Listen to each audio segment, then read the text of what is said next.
ottaa ohjaa vaan haluaa ja kokeneemman hyppää ja haluaa sen kokemuksen, niin kannattaa kyllä, saa videot ja kaikki mukaan.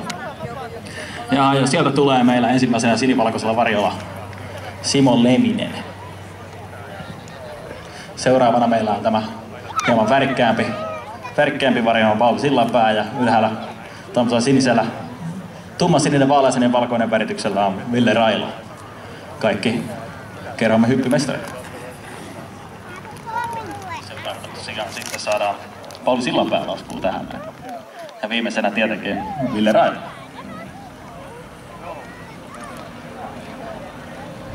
Tämän kaltaista väliaikaviihdettä tarjoilee Tampereen laskuverkerho.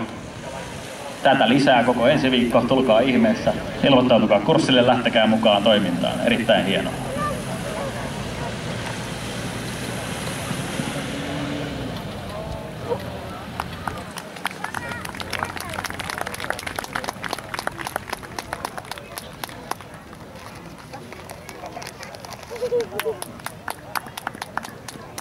Se oikein omaa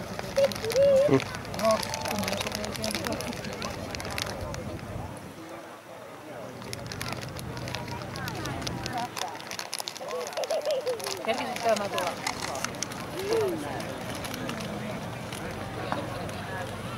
Ja, kuski jäi.